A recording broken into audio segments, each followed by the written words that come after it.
Hello बच्चों, कैसे हो आप लोग। आशा करते हैं बहुत ही अच्छे होंगे और बहुत ही अच्छे ढंग से पढ़ाई कर रहे होंगे। चलिए हम लोग थोड़ा सा बात करते हैं एड्स डिजीज के बारे में। हम लोग पिछले लेक्चर में एड्स के बारे में पढ़ चुके थे और उसका कुछ कुछ जो पॉइंट था उसको पढ़ना यहाँ पे बाकी था। यानी कि हम लोग बात किए थे कि नेक्स्ट जो लेक्चर होगा ना उसमें हम लोग वो सभी चीज़ों को कवर करेंगे जो यहाँ पे छूट रहा है। तो 3 पॉइंट है जो हम लोगों को आज कवर करना है। वो 3 पॉइंट क्या क्या चीजें हैं पहले हम लोग यहाँ पे डील कर लेते हैं कि वो 3 पॉइंट क्या क्या चीज है जिसको पढ़ना है। सबसे पहला पॉइंट हम लोगों को पढ़ना है लाइफ साइकिल ऑफ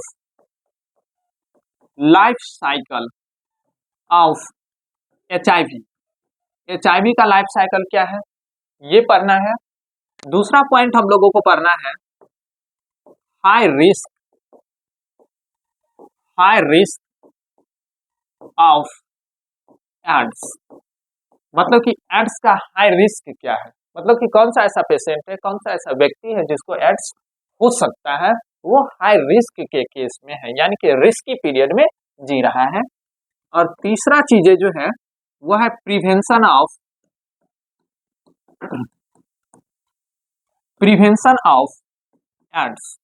एड्स का प्रिवेंशन। मतलब कि 3 चीजों को हमें आज पढ़ना है, ठीक है। सबसे पहले हम लोग यहाँ पे बात करें प्रिवेंशन को क्यों पढ़ना पड़ेगा, नहीं प्रिवेंशन को क्यों पढ़ना पड़ेगा, तो थोड़ा सा हम लोग बात करते हैं कि ये नॉन क्यूरेबल डिजीज होता है। ये जो डिजीज होता है कैसा होता है, ये डिजीज नॉन क्यूरेबल होता है। नॉन क्यूरेबल यानी कि ठीक होने वाला नहीं होता है। तो नॉन क्यूरेबल होता है तो ट्रीटमेंट तो होगा नहीं, इसीलिए prevention is the best option. Prevention ही क्या होता है, बेस्ट ऑप्शन होता है, इसीलिए हम लोगों को प्रिवेंशन पढ़ना है। चलिए हम लोग स्टार्ट करते हैं। सबसे पहले हम लोग स्टार्ट करते हैं लाइफ साइकिल क्या होता है, नहीं चलो सबसे पहले हम लोग स्टार्ट करते हैं लाइफ साइकिल ऑफ HIV का लाइफ साइकिल का हम लोग बात करते हैं। ये हमारे बॉडी में कैसे हमला करता है, हमारे बॉडी में कैसे डिजीज फैलाता है। तो सबसे पहले हम लोग बात करें कि आफ्टर गेटिंग ऑफ बॉडी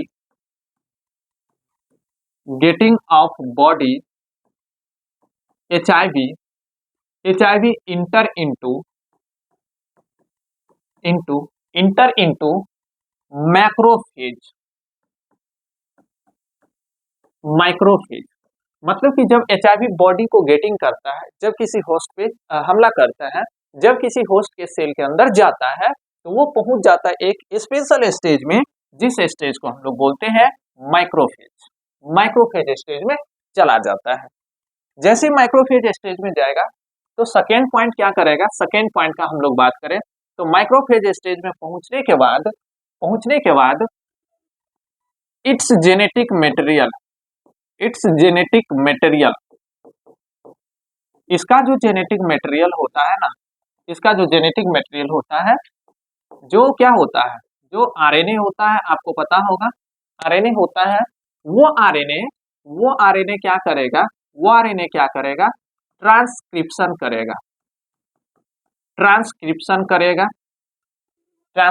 करेगा, एक एंजाइम्स का यूज करेगा ट्रांसक्रिप्शन के टाइम में, जिसका नाम होता है ट्रांसक्रिप्टेज नाम के एंजाइम्स का यूज करेगा, और तब चल करके बना लेगा वो क्या, DNA। और जैसे ही DNA बनाया वैसे ही ये DNA क्या करेगा, डायरेक्ट टू होस्ट सेल को डायरेक्ट करेगा, मतलब कि होस्ट सेल को ये चलाएगा, ठीक है। और होस्ट सेल को जैसे ही चलाएगा वैसे ही थर्ड पॉइंट का हम लोग बात करते हैं, वैसे ही होस्ट सेल प्रोड्यूस करेगा मोर वायरस पार्टिकल्स।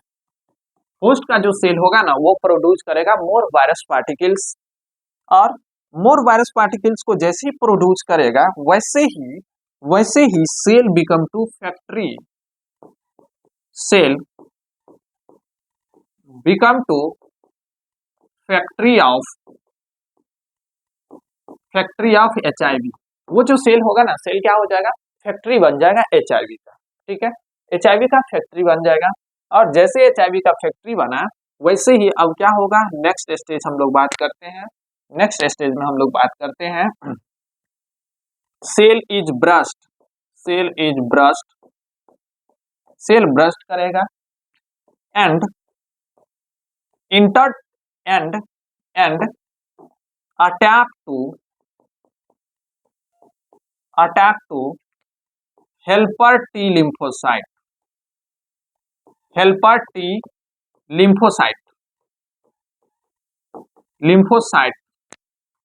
इन ब्लड, ब्लड में हेल्पर T lymphocyte के ऊपर में हमला करेगा। ठीक है, अब देखो अब क्या होगा, हेल्पर T lymphocyte में हमला करेगा तो क्या होगा these helper T lymphocyte। Fifth point का हम लोग बात करें तो ये जो हेल्पर T lymphocyte होता है ना, ये जो हेल्पर T lymphocyte होता है, lymphocyte जो होता है वो फिर से प्रोड्यूस करता है, प्रोड्यूस प्रोजेनी वायरस को प्रोड्यूस करता है। ठीक है, और ये प्रोजेनी वायरस फिर से क्या करेगा, अटैक करेगा, attack to other helper T lymphocyte। ठीक है, ये प्रोजेनी वायरस हमला करेगा फिर अदर हेल्पर T lymphocyte के ऊपर में। ठीक, और हेल्पर T lymphocyte को किल करेगा। ठीक है, एंड किल, यहाँ पर हम लोग लिख देते हैं एंड किल, उसको क्या करेगा, किल करेगा। ठीक है, अब बताओ कि जैसे ही हेल्पर T lymphocyte को ये किल करेगा, उसके कारण से क्या होगा, इंपोर्टेंट पॉइंट है और बहुत ही ये खतरनाक पॉइंट है, इसीलिए इसको हम रेड कलर से लिख लेते हैं। अब क्या होगा, decrease the number of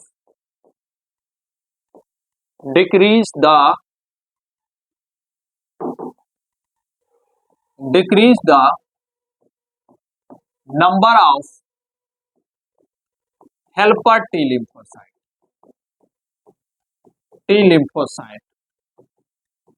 in blood में क्या होगा, हेल्पर T lymphocyte की जो नंबर होगा वो डिक्रीज करने लगेगा। ठीक है, स्लोली डिक्रीज करने लगेगा।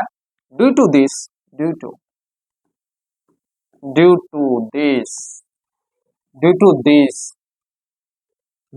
इसके कारण से क्या होगा, due to this become to AIDS, इसी के कारण से क्या होगा, एड्स हो जाएगा। ठीक है, इसी के कारण से क्या होगा, एड्स हो जाएगा। ये हो गया HIV का क्या, लाइफ साइकिल। ये पूरा का पूरा लाइफ साइकिल, इसको अच्छे से जानिए, अच्छे से समझिए इसको, ताकि किसी भी तरह का कोई कंफ्यूजन आपके माइंड में नहीं रहे, बिल्कुल क्लियर हो जाना चाहिए। चलिए अब हम लोग बात करते हैं, ये थोड़ा सा हो गया लाइफ साइकिल ऑफ HIV का लाइफ साइकिल। अब हम लोग थोड़ा सा बात करते हैं कि कौन सा ऐसा व्यक्ति है जिसको एड्स हो सकता है, संभावना है कि एड्स हो जाएगा, नहीं तो कौन सा ऐसा व्यक्ति है जिसके अंदर संभावना है कि एड्स हो सकता है। यानी कि हम लोग हेडिंग पॉइंट का बात करें तो हमारा जो हेडिंग पॉइंट होगा ना, वो होगा high risk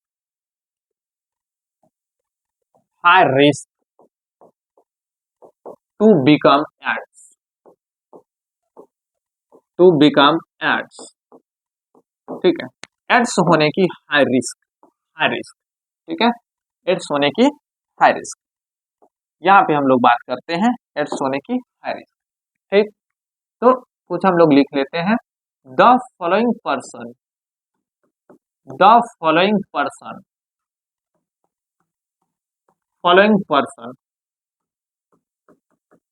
having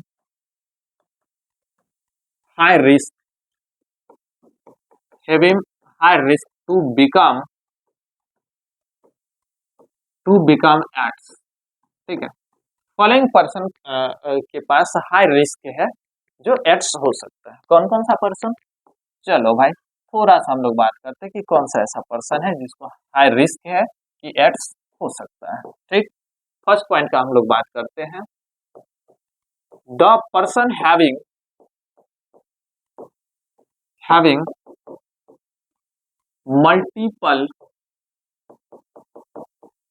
multiple sexual partner,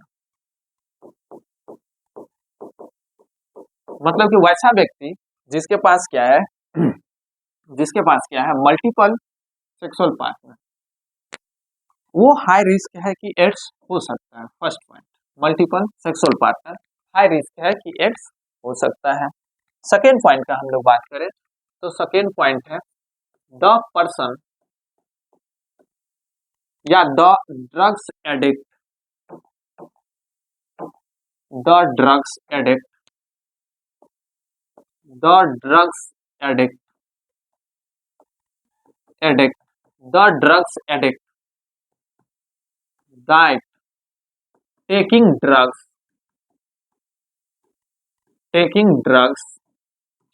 intravenously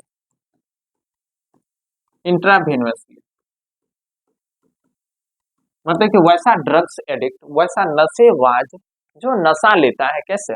इंट्रावेनियसली, मतलब कि इंट्रावेनियसली नशा लेता है, इंजेक्शन के द्वारा वो नशा लेते रहता है, वेन के अंदर में नशा लेते रहता है, उसको एड्स होने की चांसेस है। इसके बाद हम लोग नेक्स्ट पॉइंट का बात करें तो हमारा जो नेक्स्ट पॉइंट होगा ना वो क्या होगा?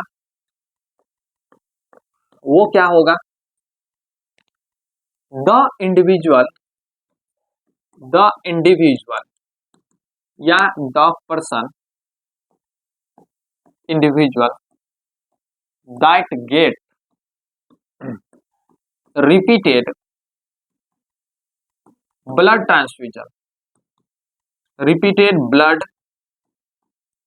ट्रांसफ्यूजन मतलब कि वैसा इंडिविजुअल जो लगातार ब्लड का ट्रांसफ्यूजन करवाता हो, बार बार ब्लड चढ़वाता हो, बार बार ब्लड का ट्रांसफ्यूजन करवाता हो, उस इंडिविजुअल को भी एड्स होने की हाई रिस्क होता है। कहीं पर किसी भी ब्लड में थोड़ा सा भी इंफेक्शन होगा, थोड़ा सा भी HIV पॉजिटिव हो जाएगा तो एड्स होने की चांसेस हो जाता है।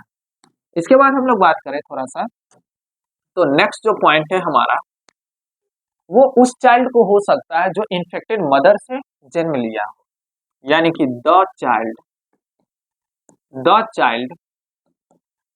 That born from infected mother, उस चाइल्ड को हो सकता है जो इन्फेक्टेड मदर से जन्म लिया। ठीक, ये सारा का सारा पॉइंट्स हो गया, high risk to become AIDS होने की हाई रिस्क वाला पॉइंट्स हो गया। ठीक है, चलो इसके बाद हम लोग बात करते हैं प्रिवेंशन ऑफ द एड्स का प्रिवेंशन क्या है ना, कैसे प्रिवेंटेड किया जा सकता है, एड्स से कैसे बचा जा सकता है। हेडिंग पॉइंट लिखते हैं हम लोग prevention of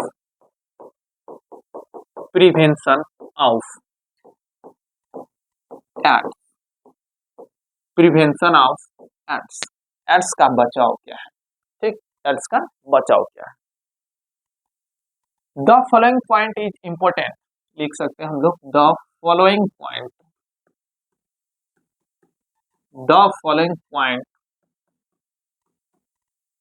is important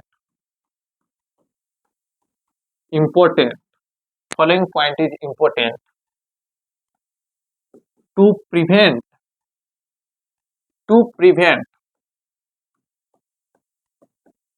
from AIDS. Following point important है जिससे एड्स से बचाया जा सकता है।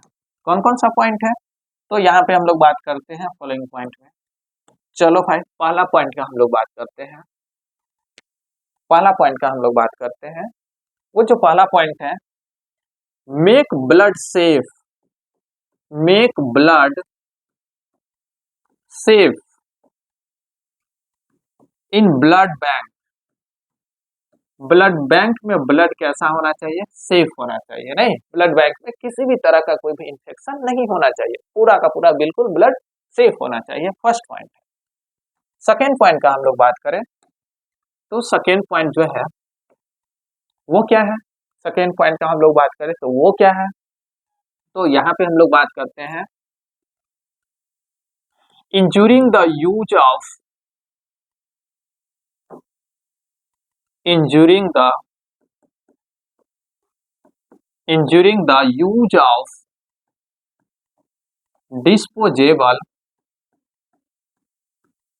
disposable needle and syringes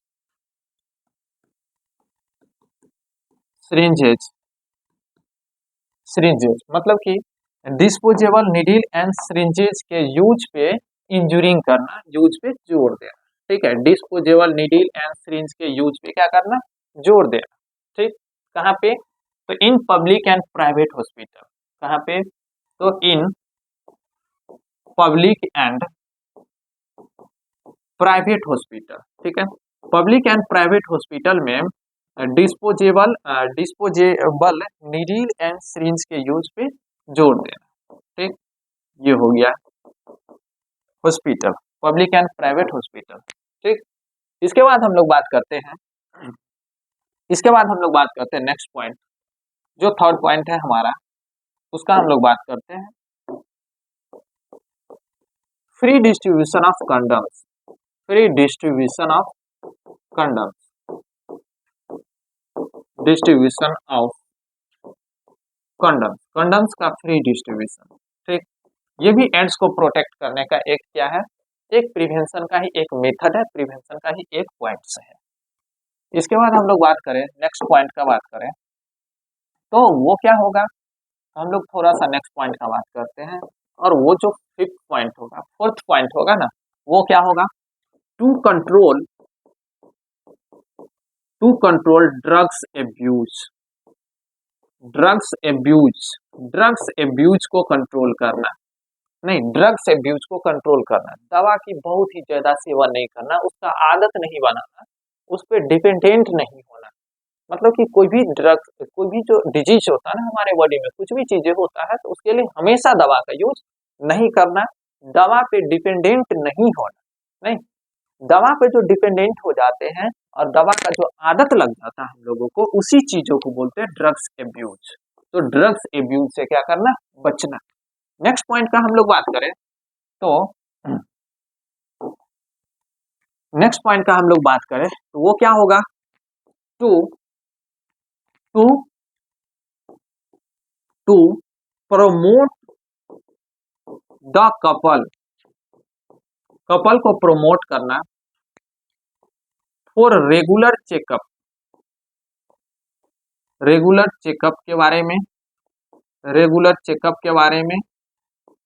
and safe sex के बारे में, सेफ सेक्स मतलब कि रिप्रोडक्शन सेफ होना चाहिए और रेगुलर चेकअप होना चाहिए, ये सभी चीजों के बारे में उसे प्रमोट करना। देखिए ये सारे पॉइंट है जो वेरी इंपॉर्टेंट है for the prevention of the AIDS. पहला है कि make blood safe in the blood bank में ब्लड को सेफ करना।